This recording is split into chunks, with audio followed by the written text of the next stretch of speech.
Bonjour et bienvenue sur le podcast Tout droit tout simple, le rendez-vous des métiers du droit.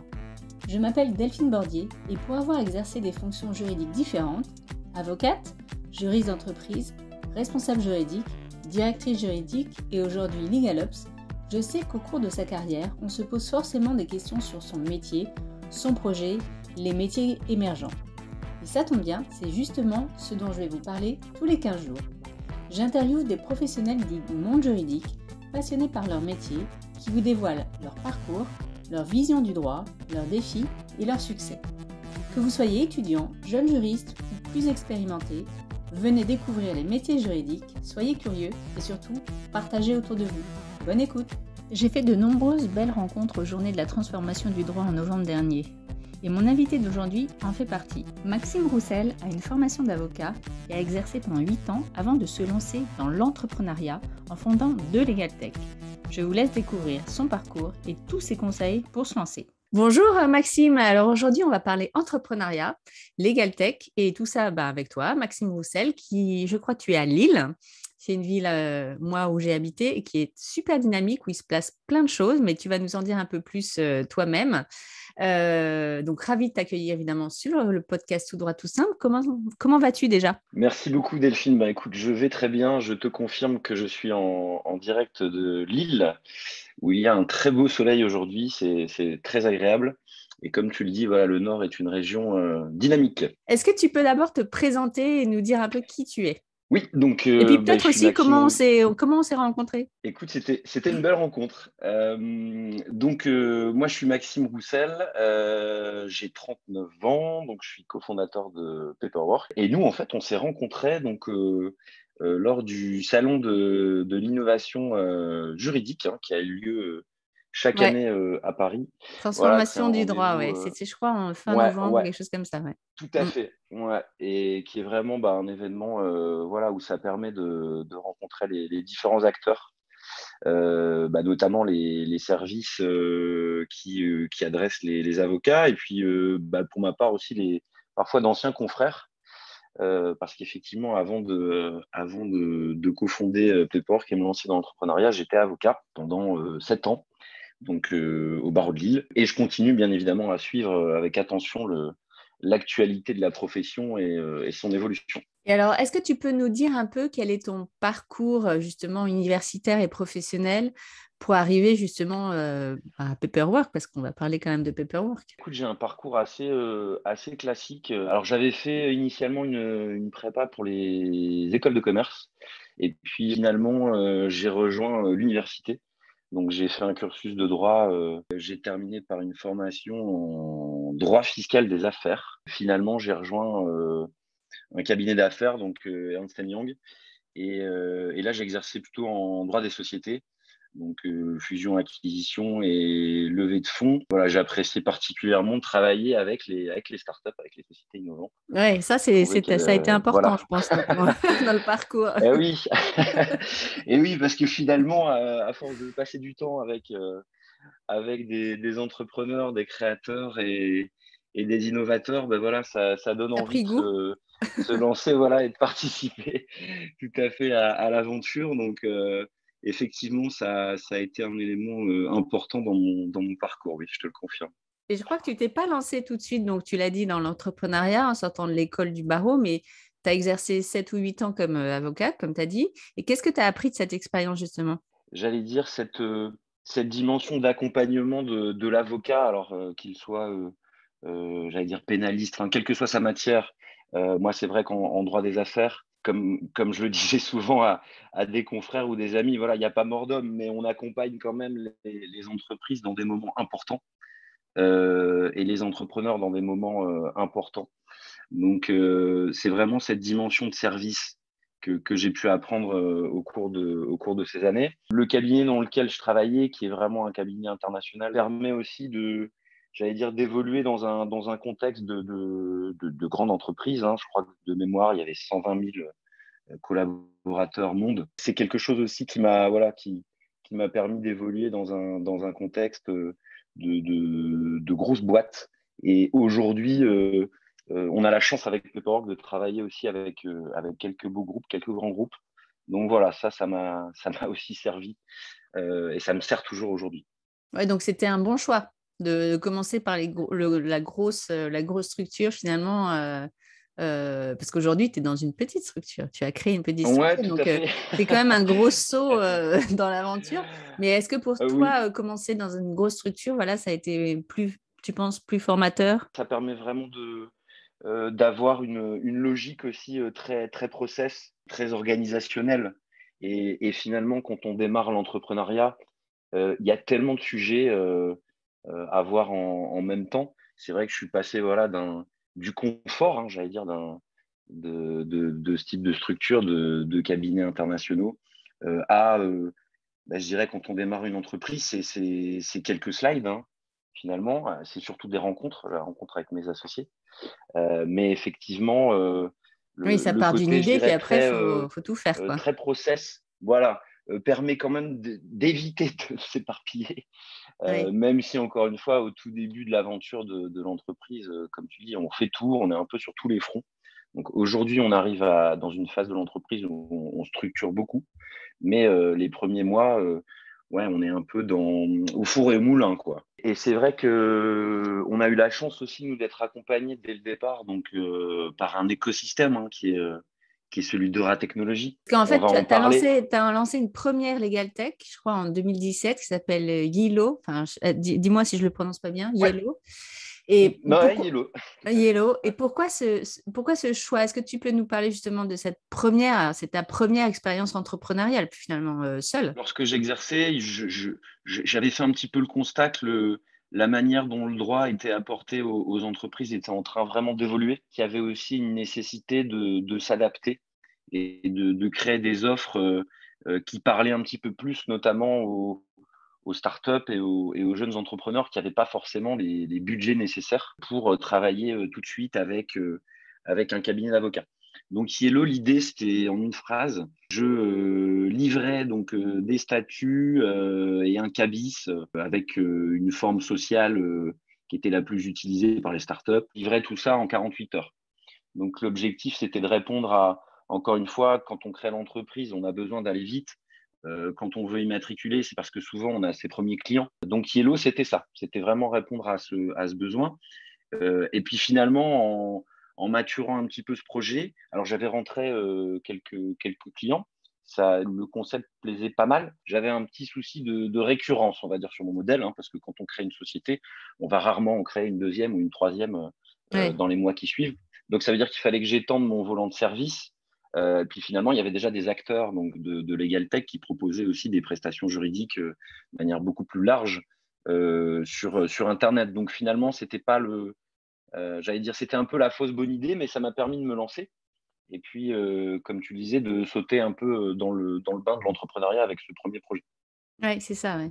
En fait, il faut bien commencer. Et souvent, d'ailleurs, les entrepreneurs, ils disent qu'il faut avoir connu aussi l'échec pour mieux rebondir. Mais parce C'est que une première c'est pas un expérience, échec. mais Voilà, c'est pas un échec. C'est une première idée, oui, une première expérience je- qu'on n'a pas forcément maturée complètement. tout à Ou fait. Bah, c'est un peu la mentalité des entrepreneurs anglo-saxons, hein, ouais, qui eux disent combien d'échecs tu as eu ouais, ouais, ouais, c'est pour vrai. quelque part juger j'allais dire pas la qualité, mais La le parcours fiabilité ou le bien fondé. entrepreneurial. Ouais, Ouais, c'est ça. Ouais, ouais. exactement. Et c'est vrai que je m'en suis rendu compte après. Il y a beaucoup d'entrepreneurs, notamment dans la tech, qui en sont à leur deuxième ou troisième entreprise. C'est vrai qu'en France, on a toujours tendance à se dire ah tiens, il a planté sa boîte, alors qu'un Ouais, on voit anglo-saxon ça va dire mais comme un attends, gros mot. Ouais, ouais, non, mais c'est vrai. voilà.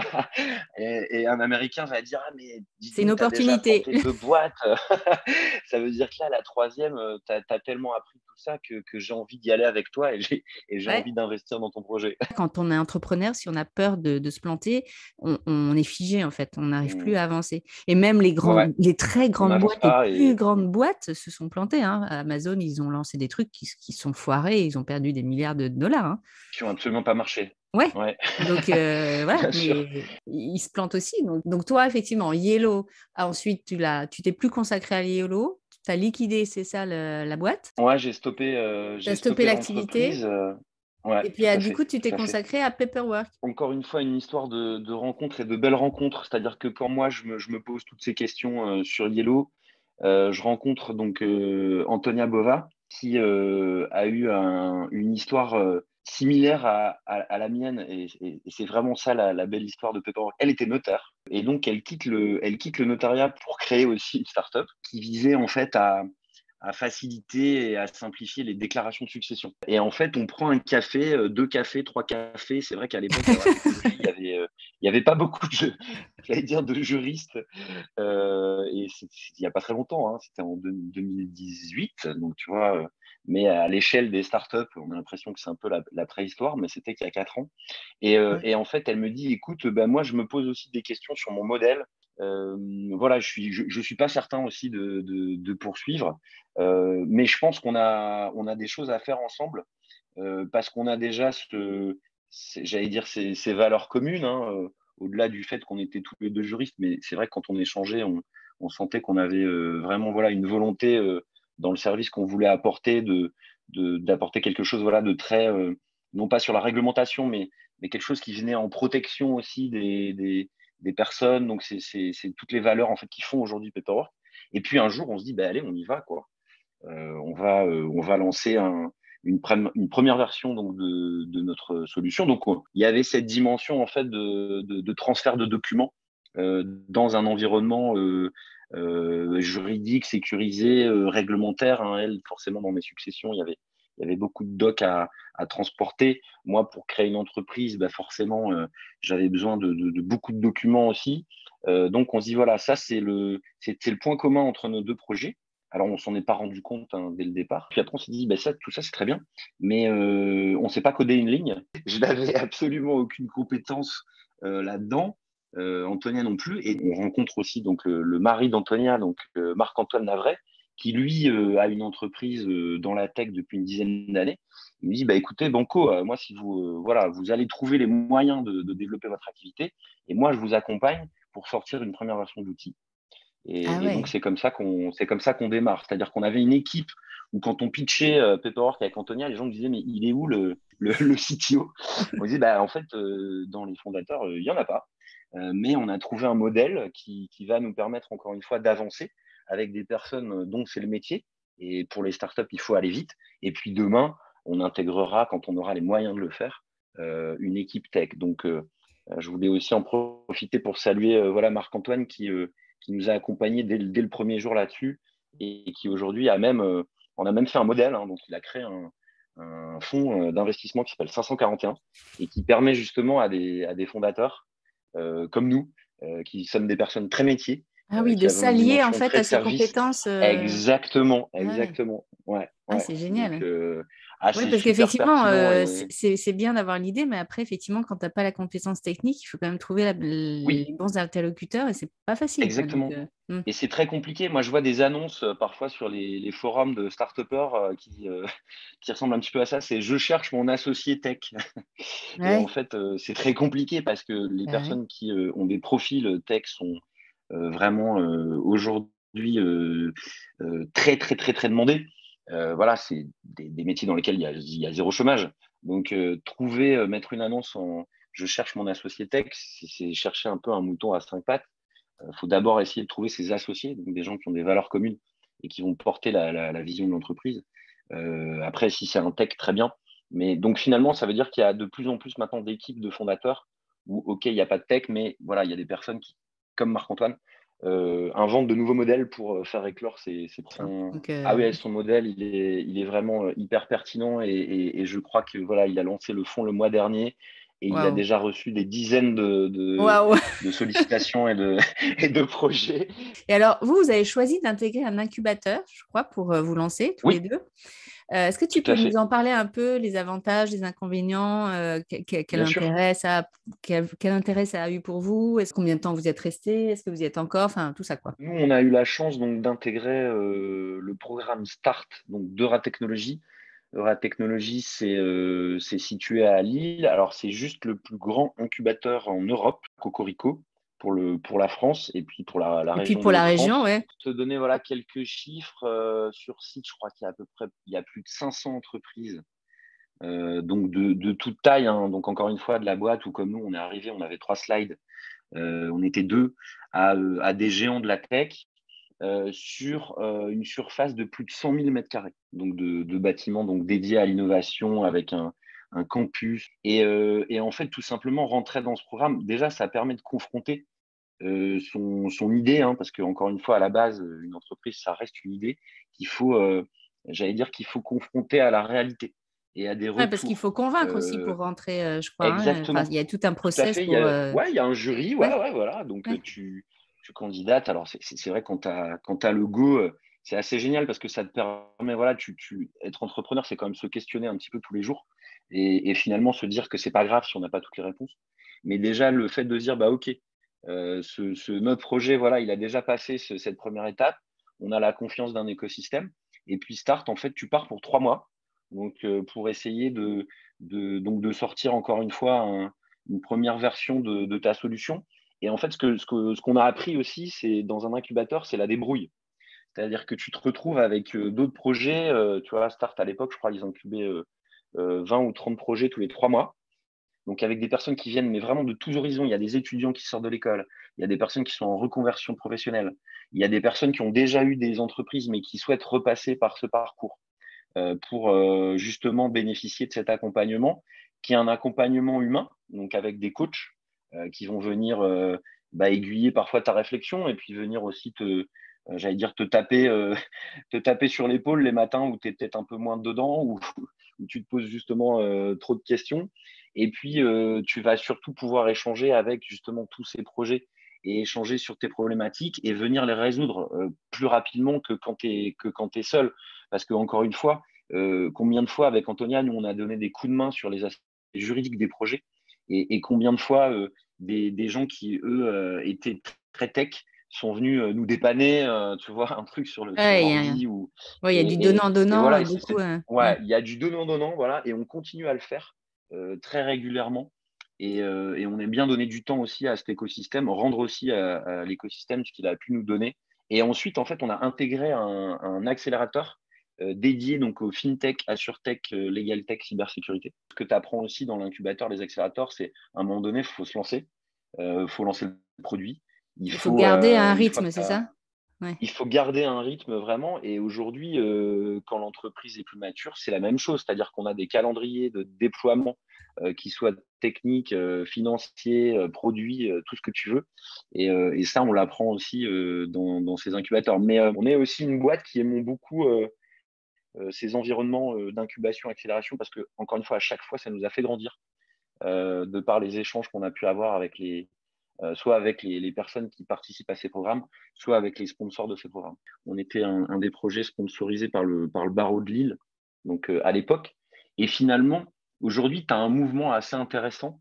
Toi aussi, qui es une fidèle des salons dédiés à la Legal Tech à Paris, finalement, les premiers salons de la Legal Tech aujourd'hui, je me souviens d'une conférence où le fondateur de Salon disait, mais vous verrez, dans quelques années, on ne parlera plus vraiment de legal tech ou de fintech ou d'insurtech, c'est-à-dire que les services et les startups qui adressent ces sujets aujourd'hui se nourrissent les unes des autres. Et il y a aussi un mouvement en fait un peu de one-stop shop, c'est-à-dire que les entrepreneurs ont besoin de plus en plus d'outils qui leur permettent de répondre à différentes problématiques de manière simple. Mais encore une fois, ce mouvement fait que aujourd'hui, nous, on a pu aussi adresser d'autres secteurs et d'autres métiers que ceux du droit, qui ont été nos premiers utilisateurs et notre première communauté. Mais ce n'est qu'un mouvement global, en fait, je pense, de la prestation de services dans ces domaines. Quelles aptitudes, quelles compétences, à ton avis, il faut absolument avoir pour réussir comme entrepreneur? Est-ce que c'est accessible à tout le monde, en fait? Écoute, je pense qu'à partir du moment où tu es absolument convaincu que ton produit, de ce que tu veux apporter, voilà, on est dans le vrai. Alors, ça va être compliqué, mais oui, je pense que c'est vraiment accessible à tout le monde parce que c'est vraiment un mix, un mélange de compétences. Et l'important après, c'est de s'associer avec des personnes qui vont avoir des compétences ou des aptitudes complémentaires.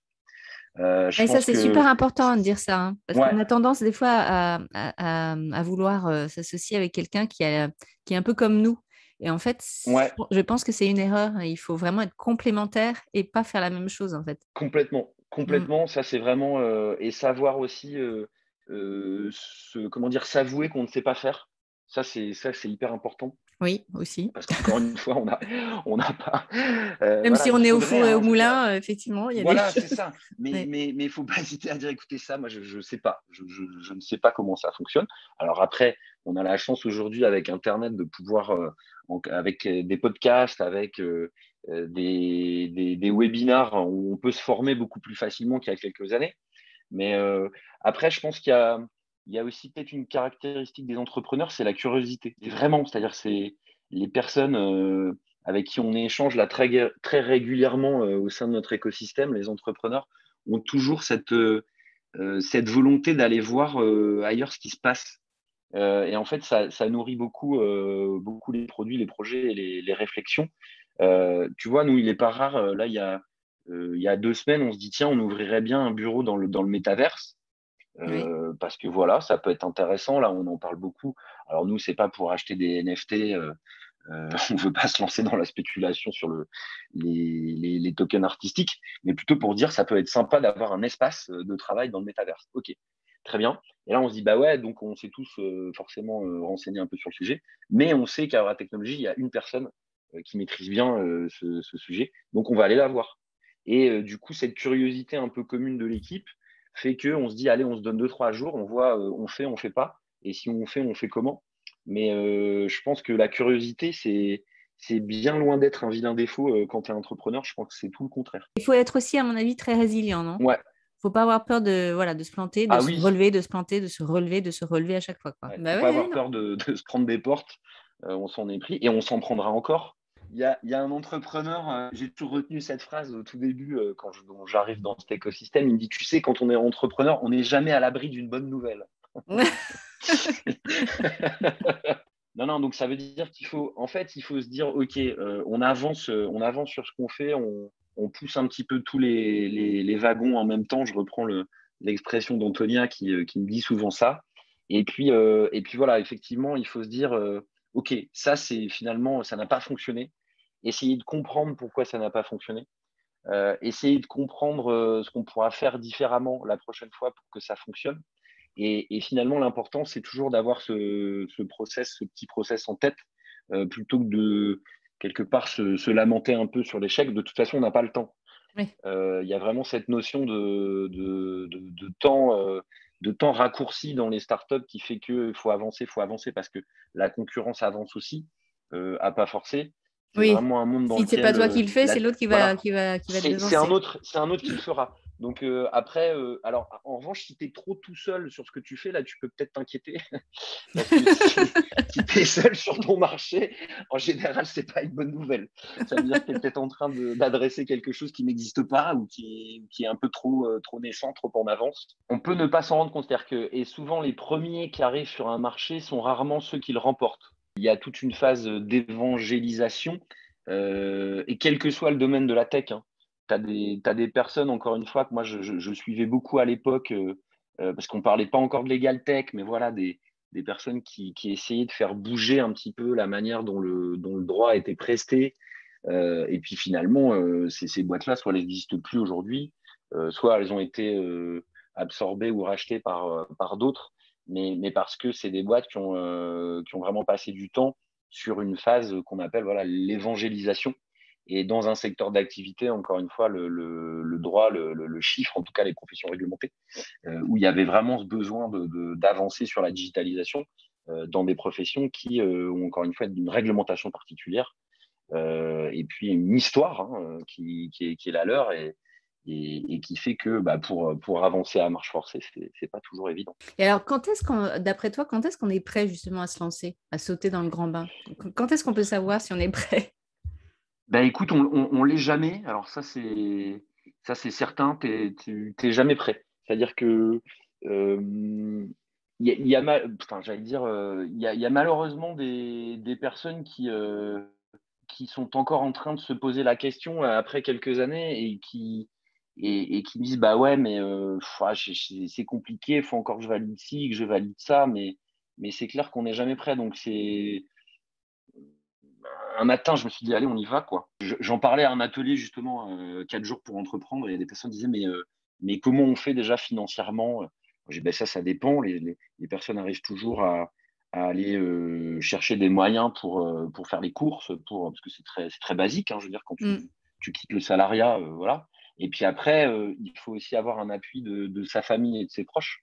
C'est super important. Et après, il y avait une autre question, mais hyper pertinente, d'une personne qui participait à ce programme 4 jours pour entreprendre. Il dit, mais après, à quel moment tu sais qu'il faut lancer ton produit? Et là, la réponse est quand on n'a plus d'argent. Très souvent, les personnes pensent que c'est parce que la première version du produit, donc ce qu'on appelle le MVP, il est arrivé à maturité. Bien sûr, nous, on avait fait une phase de bêta, on n'allait pas lancer comme ça le produit sans faire de phase de bêta test. Voilà, tout ça était très bien organisé. Mais je veux dire, à un moment, pourquoi tu le lances et tu vas chercher ton premier client, même si l'outil il est stylé, c'est parce que clairement, là, tu n'as plus d'argent du tout. Donc, tu n'as pas d'autre choix que de commencer à faire du chiffre d'affaires. Et finalement, c'est très bon, ça, comme moteur. Il faut aussi, je trouve, En ne fait, il y pas a un s'arrêter côté, un peu à il faut de Ah ouais, l'adrénaline pour avancer, quoi, c'est ça? ah mais oui, Oui. complètement. Et puis, tu vois, même, il y a plein de fondateurs de boîtes qui se payent pas pendant très longtemps. C'est pas bon. Au contraire, il faut se dire, OK, dans le business plan, enfin, dans le plan financier de l'entreprise, on va mettre une rémunération des fondateurs, qui est ce qu'elle est, hein. Les gens se payent très peu au début, mais au moins on en met une, parce que ça veut dire que tu vas aussi développer l'entreprise pour pouvoir en retirer des ressources pour toi. Et une fois que tu as passé cette phase-là, tu vas pouvoir en tirer des ressources, surtout pour créer de l'emploi et embaucher tes premiers salariés. Donc Mm. ça, c'est plutôt bon, hein, de vouloir se payer. On pense trop souvent que ah bah oui, c'est tout, tu as créé ta boîte, donc voilà, tu vas passer 2 ans à manger des pâtes et à pas te payer.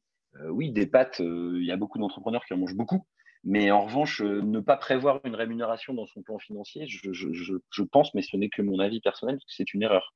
Est-ce que tu penses que tu aurais pu réussir seul, en fait? Non, franchement, mais vraiment, hein, Mm. impossible.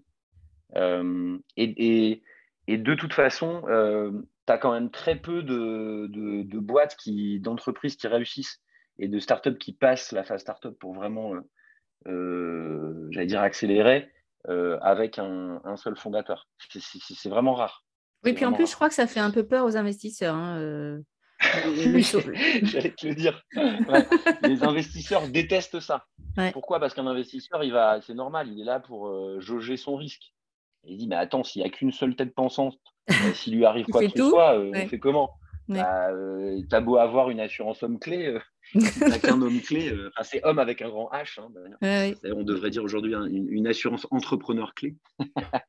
Mais bien sûr, un investisseur ne va quasiment jamais investir dans une boîte en début, ce qu'on appelle early stage, avec un seul fondateur, c'est clair. ouais, Et ça fait après, nous, peur. on a la particularité d'avoir un duo d'associés opérationnels, donc avec Antonia, mixte. Ouais. Et ça, c'est une richesse pour nous. Dans la tech, il y a quand même, c'est un environnement qui est très, très masculin. Il y a très peu de femmes déjà entrepreneurs. Et entrepreneurs dans la tech, le Encore pourcentage moins. diminue encore. Ouais. Mm. Ah ouais. Et là, il y a je sais plus quelle On est à moins de 10%, a je crois. fait Enfin, vraiment, c'est un une chiffre stat. très Ouais, faible. voilà. Ouais. Ah ouais, c'est vraiment faible. Mais en revanche, les startups dans lesquelles tu as un duo de fondateurs mixtes ont, alors je sais plus, c'est 2,4 fois plus de chances, par exemple, de lever. Et puis franchement, ça fait du bien, quoi. Ça fait du Ouais. bien à la tech, je pense, Bah oui, de oui. Et manière puis à globale. l'entreprise, et puis ouais, non, mais c'est Et à un autre regard, l'entreprise, bah c'est ouais, tout tu ça, hein. vois. Mais bien sûr, bien sûr. Et encore une fois, c'est un regard qui est hyper pertinent, notamment j'allais dire, dans l'approche entrepreneuriale, forcément.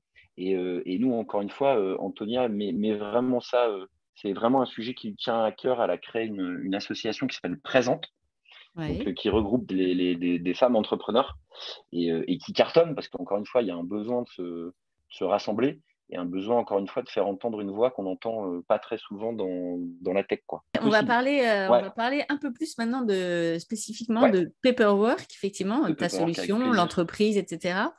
Donc, tu l'as dit un peu, mais est-ce que tu peux rappeler en quoi ça consiste la solution Paperwork? Paperwork, c'est une solution sécurisée de transfert de documents et de données. Donc nous, on a vraiment voulu créer une alternative aux solutions de transfert de documents grand public, donc destinées aux entreprises et notamment aux professions réglementées. Et on a en fait une spécificité dans ce transfert de documents, c'est qu'on s'est inspiré énormément de la facilité, j'allais dire, que peuvent avoir justement les solutions anglo-saxonnes. Pour dire, voilà, je vais transférer un doc, une pièce, c'est super simple, mais en mêlant ça avec une couche de sécurité très importante et de conformité. C'est-à-dire que nous, on a un modèle qui est l'antithèse du modèle anglo-saxon, qui en général est celui du data broker. C'est-à-dire que les gens ne le savent pas forcément, mais quand tu utilises un service gratuit de transfert de documents ou de données, en général, quand c'est gratuit, c'est toi le produit. Donc, ça veut dire que tu octroies un droit d'usage à cette solution sur les documents ou sur les données que tu fais transiter par ce service. Je vais prendre l'exemple des avocats. C'est comme si tu faisais un rendez-vous client et tu laisses la porte ouverte et il y a 3 personnes, tu vois, qui rentrent dans le cabinet, une qui prend des notes pendant que tu parles à ton client, une qui les met en forme et puis une qui les revend au cabinet d'à côté. Non, mais on est, tu vois, on serait dans quelque chose de tout à fait inacceptable j'allais dire, mais là, on ne se rend pas compte, dans la en fait. vie d'un cabinet. Ouais. Et là, on ne se rend pas compte, voilà. Mais sauf que forcément, Mais vous, vous êtes accompagné, une nous, solution on s'en rend bien compte. B2B. Tout à fait. Oui. Voilà, donc nos clients, ce sont des entreprises qui justement poussent et prennent cette valeur de on prend soin des documents de nos interlocuteurs, on prend soin des données de nos interlocuteurs pour en faire une force, pour en faire, j'allais dire, un point de contact très important, parce qu'aujourd'hui, on parle beaucoup de souveraineté numérique, notamment avec le contexte international, et ça devient très, très concret. C'est-à-dire qu'il y a, par exemple, nous, on a rencontré cette semaine un entrepreneur qui a dû changer tout son système de sécurité parce qu'il avait un antivirus qui est russe, qui est d'une marque russe. Donc, je dirais ce sujet de attention à ce qu'on fait avec nos informations, nos données, attention à la manière dont on les transporte. Nous, finalement, on est transporteurs. On est transporteurs de documents, transporteurs de données pour nos clients.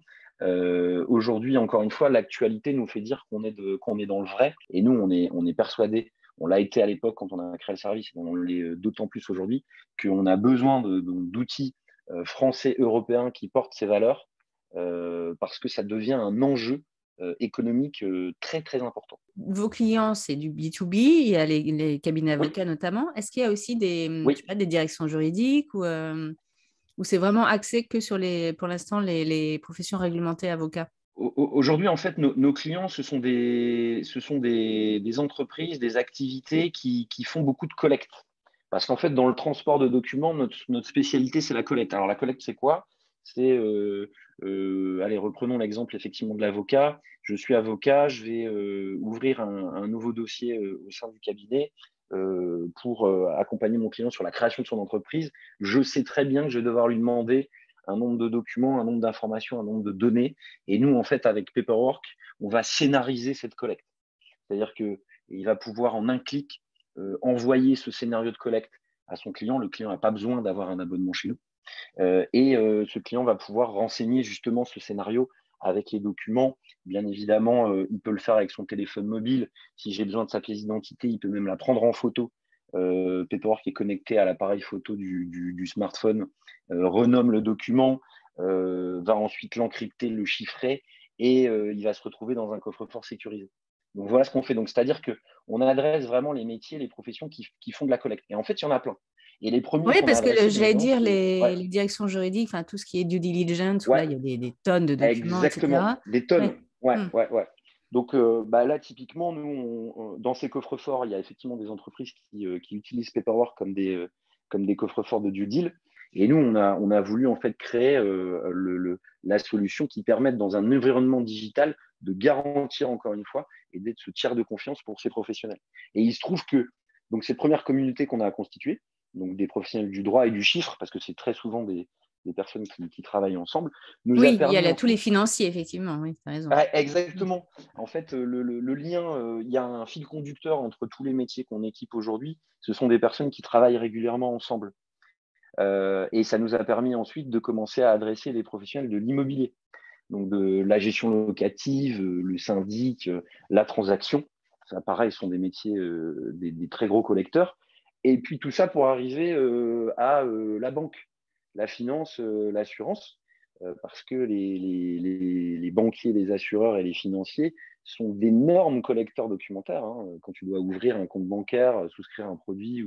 Et comme notre produit est très horizontal, très tout-terrain, bah, ça nous permet encore une fois aujourd'hui d'avoir un outil qui permet de rendre service à tous les métiers qui collectent. Donc, on a vraiment élargi énormément notre terrain de jeu Ouais, le panel de avec clients. Paperwork. Ouais, Ouais, d'accord. ouais, ouais. Et du coup, quand tu dis sécurisation, on imagine bien évidemment que c'est compliant RGPD, etc. Enfin, il y a tout ça derrière. Tout à Enfin, fait. et ça, Ouais, bien sûr. c'est un gros morceau aussi. Donc, Complètement. Bah, c'est vrai que le RGPD, quand il est arrivé, ce règlement, bah, c'était plutôt un caillou dans la chaussure de l'ensemble des opérateurs, hein, parce que cette réglementation, c'est très costaud. Pour être 100% compliant RGPD, clairement, je pense que personne ne l'est. Mais nous, on vient avec cet outil très clairement permettre à ces entreprises, alors même en cas de contrôle, hein, de dire, bah, écoutez, nous, les documents, voilà, la manière dont on les collecte, on passe par Paperwork, qui est une solution qui garantit l'intégrité en fait, du document. La blockchain, ça sert à ça. Ça sert à apporter cette preuve de ce que le document est passé d'un point A à un point B, tel jour à telle heure, et que personne n'a pu venir le modifier. Et en fait, dans les 5 grands principes du RGPD, il y a ce principe de l'intégrité. Ensuite, il y a tous les droits des personnes, hein, pour récupérer leurs données, la portabilité. Donc, nous, on arrive vraiment avec un service. C'est-à-dire que nous, on vient retirer vraiment l'irritant et le caillou dans la chaussure de la collecte qui est faite, encore une fois, aujourd'hui à 95% par mail. Donc des documents qui se retrouvent dans une boîte mail, voilà, c'est juste l'angoisse, on n'arrive jamais à les retrouver. Et puis les documents, ils passent pas, donc les gens passent leur temps à zipper, à dézipper. Nous, on a un service à grande capacité. Donc nous, on vient vraiment rendre service à ces professionnels sur la collecte. Mais encore une fois, en plus de cette valeur de simplicité et de service, on va venir ajouter cette technologie blockchain pour, encore une fois, avoir un service qui est très sécurisé, conforme à ce que demande le RGPD. justement, vous avez levé des fonds. Alors, je ne sais pas en quelle année vous Oui, avez fait ça, mais est-ce que tu peux nous dire comment ça se passe concrètement? Est-ce que tu as des conseils ouais, pour ne bien pas sûr. louper cette étape qui est quand même assez cruciale pour beaucoup d'entrepreneurs? C'est vrai que voilà, dans les startups et les entreprises innovantes, ça peut être une stratégie de lever des fonds. C'est-à-dire que il y a aussi des startups qui ont un modèle qui leur permet en fait de s'autofinancer. Donc, c'est pas forcément. Parfois, on a l'impression que c'est un passage obligé de toutes les startups que d'aller lever des fonds. Mais finalement, on peut très bien adopter une stratégie financière différente. En revanche, nous, quand on a mis notre stratégie à plat, on s'est dit on va avoir besoin en fait d'une première levée pour pouvoir structurer justement toute l'équipe technique de Paperwork. Donc, comme je te l'ai dit, hein, nous au départ, donc on travaillait avec notre partenaire Teammate, avec Marc-Antoine, et là on avait vraiment ce besoin. Et donc pour faire ça vite, on n'avait pas d'autre choix que d'aller chercher encore une fois une levée de fonds. Et puis bien évidemment au tout début, parce que nous on a démarré l'activité en 2019 et on a fait cette levée de fonds fin 2020. Donc on était vraiment dans vraiment les premières années d'activité. Et là, c'est certain que c'est compliqué d'avoir une banque pour leur dire, écoutez, on a besoin d'autant pour développer et pour accélérer notre activité. Donc voilà, on fait ce constat que nous, effectivement, à ce moment-là, on a besoin de faire une première levée. On a vraiment, nous, d'abord identifié les personnes, les investisseurs avec lesquels on avait envie de travailler. On a vraiment, nous, encore une fois, fait ce choix de prendre contact avec une dizaine d'investisseurs, que ce soit des fonds ou des investisseurs personnes, enfin ce qu'on appelle des business angels, hein, donc des privés. Et donc ça nous a permis en fait de lever ces fonds dans un temps relativement court. Au final, nous on a mis 3 mois pour faire cette première levée de fonds. Donc ce qui est encore une fois un délai très court. En général, ça prend plutôt 6 mois. Et puis ensuite, il faut encore une fois être accompagné. Ça c'est super important, parce que voilà, ce process de levée de fonds, il y a un peu des passages obligés. On démarre, encore une fois, ce qu'on appelle le roadshow. Donc là, on va présenter notre projet aux différents investisseurs. Ensuite, il va falloir formaliser un petit peu tout ça. Et puis essayer aussi de constituer, nous, ça a été notre volonté, un board d'investisseurs qui soit très complémentaire. Donc, Et quand tu dis qu'il faut être accompagné, mais accompagné de qui en fait? Alors, c'est hyper bien de pouvoir échanger aussi avec des entrepreneurs qui sont déjà passés par cette étape. Et puis après, tu as besoin, pour réaliser l'opération, là, il te faut un bon expert comptable, quelqu'un qui t'accompagne aussi sur les aspects financiers. Puis après, un bon avocat, hein. Ça, c'est Oui, important aussi. de niche vraiment dans ce Pour, domaine. Oui. ouais. Donc, et là, nous, effectivement, quand j'ai appelé l'avocat qui nous a accompagnés, la seule question que je lui ai posée, c'est est-ce que tu es prêt à travailler entre Noël et Nouvel An? Parce qu'en fait, nous, l'opération s'est débouclée le 31 décembre. Donc là, on avait surtout nous besoin d'un avocat qui était, j'allais dire, Disponible. réactif et en capacité de sortir vraiment les choses. Alors après, les avocats d'affaires ont l'habitude de bosser à cette période. Mais voilà, donc il faut s'entourer, il faut aller prendre les bons conseils des copains, copines entrepreneurs qui sont passés par là. Et puis après, encore une fois, nous, notre stratégie a été vraiment de pré-identifier une dizaine de partenaires. Et donc, il y en a 4 qui nous ont rejoints sur ce premier tour. Et là, actuellement, on mène tout un travail, on prépare la deuxième levée de fonds. Donc, où là, on va adresser d'autres typologies d'investisseurs. Parce que, encore une fois, les montants qu'on souhaite lever nécessitent aussi de compléter un petit peu cette stratégie financière. Donc voilà, c'est toujours une étape importante dans l'entreprise. Ça, je te le confirme. C'est assez chronophage, c'est certain, parce que pendant ce temps-là, il faut aussi faire tourner la boutique.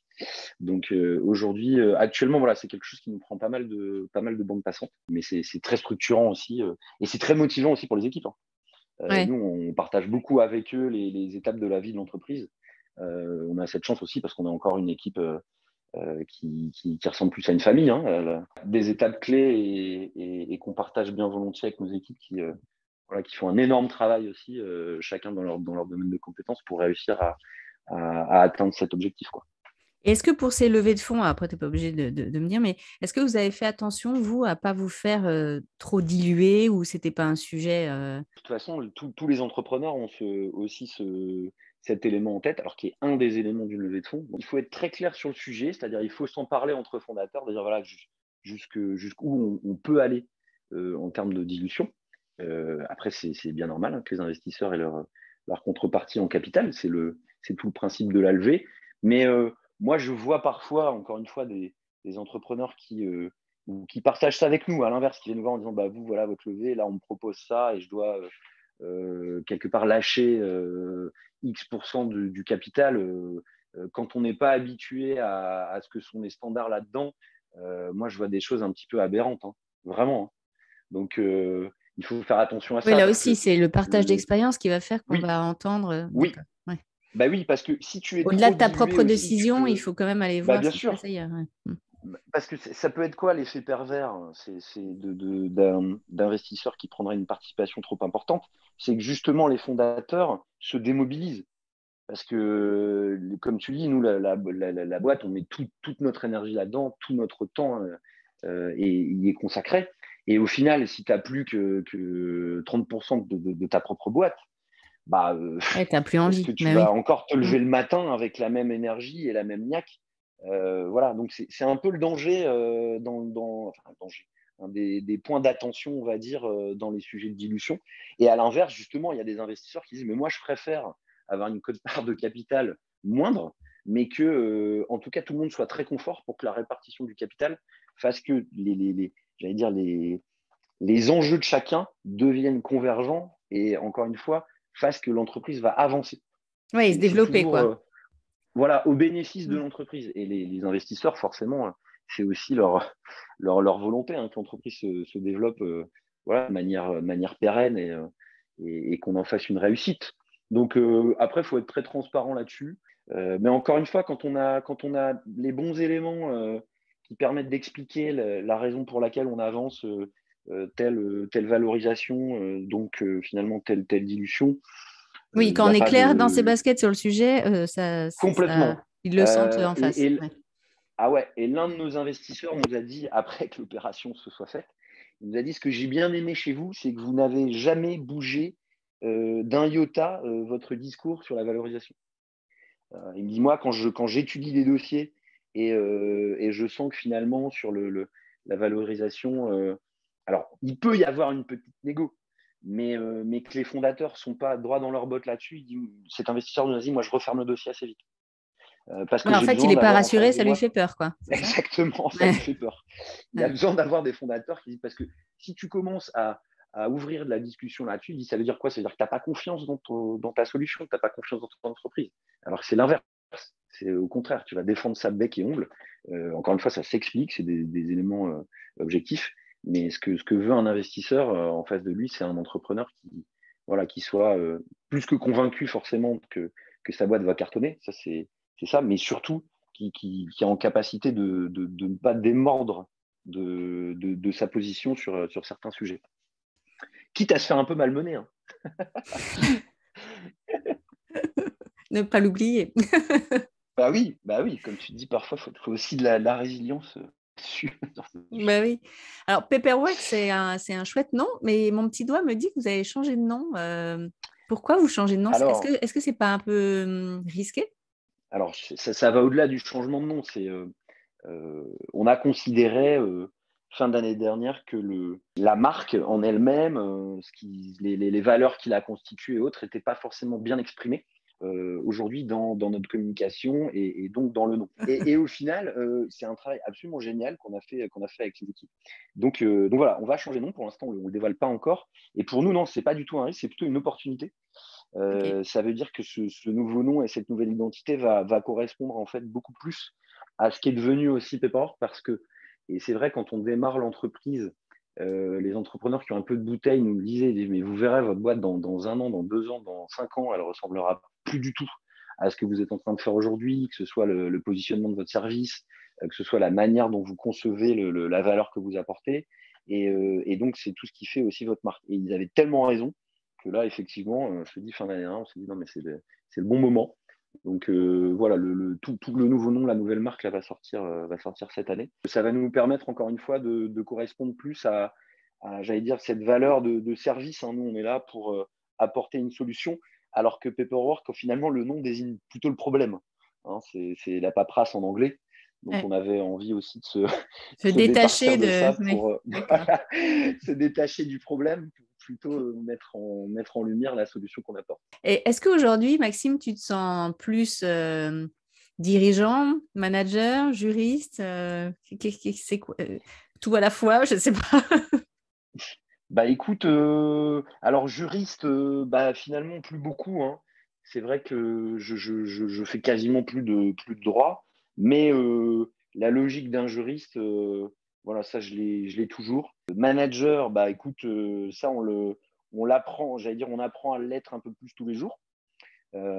Parce que forcément après l'équipe grandissant, et c'est ce qui est assez passionnant, hein, c'est voilà, partager un peu nos petits retours d'expérience, hein, de fondateurs, parce qu'encore une fois la boîte elle a à peine 3 ans, et puis faire grandir voilà les équipes, ça c'est passionnant. Ce qui est assez sympa, c'est que moi je m'occupe pas mal aussi des parties métiers qu'on équipe, et donc je passe du temps en fait chez nos clients, donc pour bien comprendre leur sujet, bien comprendre leur métier. Ce que j'adore maintenant avec Paperwork, c'est comme on équipe plein de métiers différents. Alors ça, c'est toujours passionnant de rencontrer ces acteurs, donc les équipes, les managers, les patrons dans leur environnement professionnel.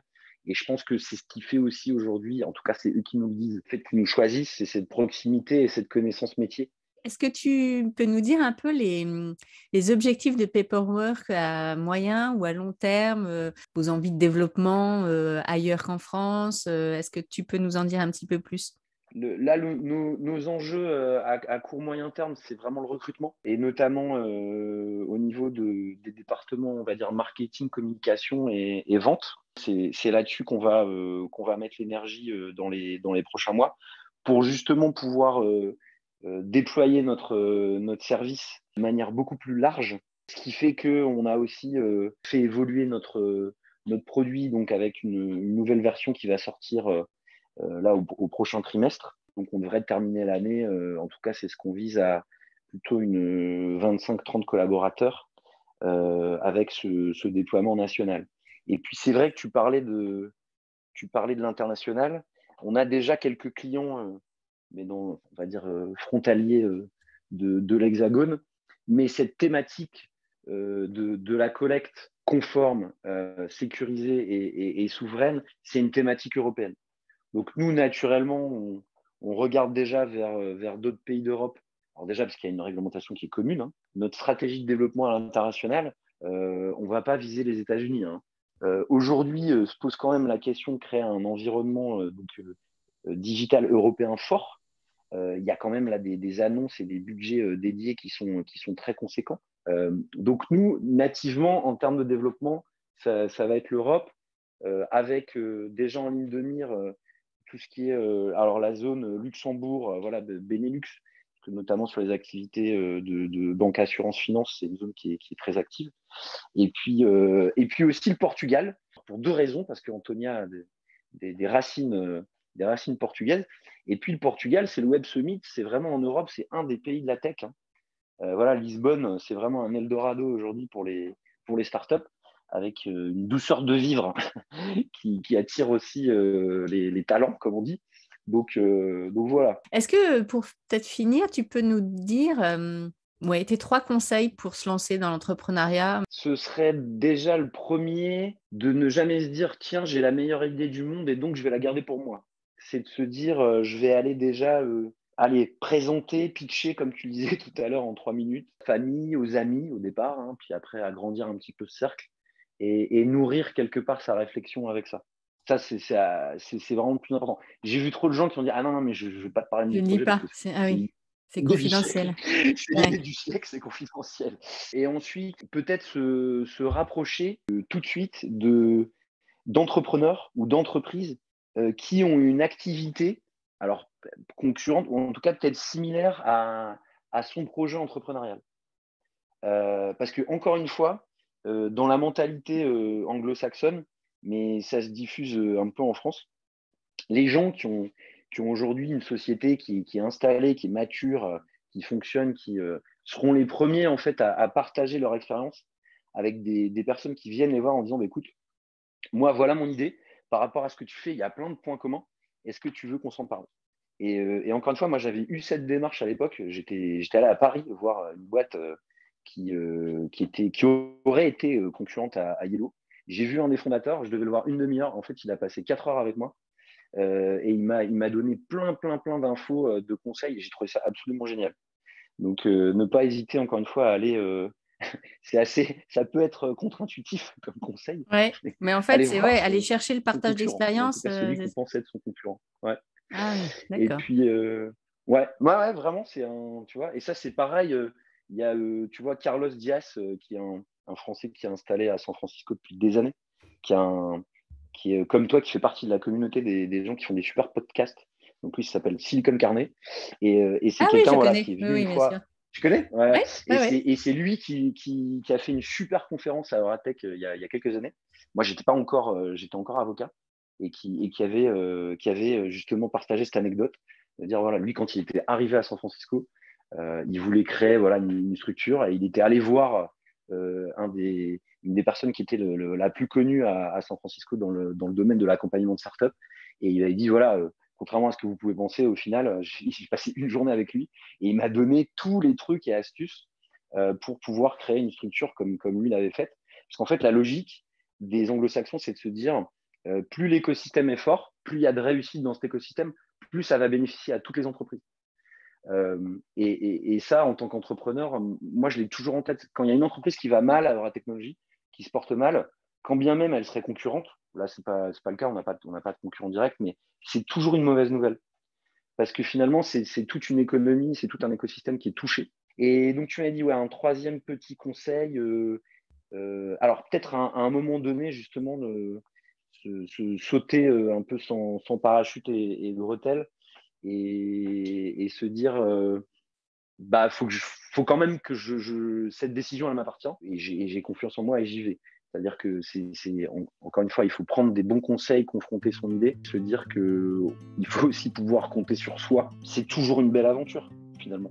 mais c'est trois très beaux conseils. Merci beaucoup, Maxime. Et alors, je mettrai évidemment dans la description ton contact LinkedIn, si tu veux bien, et celui peut-être d'Antonia, évidemment, le site de Paperwork, l'association présente, Marc-Antoine. Enfin voilà, vous aurez tout ça dans la description du podcast. Et puis, moi, je te dis un grand merci vraiment pour tout ce partage d'expériences très très riche sur l'entrepreneuriat, mais ça a dépassé même l'entrepreneuriat. Et je te dis, écoute, tu reviens quand tu veux. À très bientôt. Merci beaucoup Delphine. Merci à toi pour ton invitation. À bientôt Maxime. À très bientôt. Au revoir. Je vous donne rendez-vous dans 2 semaines. D'ici là, abonnez-vous au podcast pour ne rien manquer. Et si vous souhaitez partager votre expérience ou votre métier, contactez-moi sur le site Tout droit tout simple.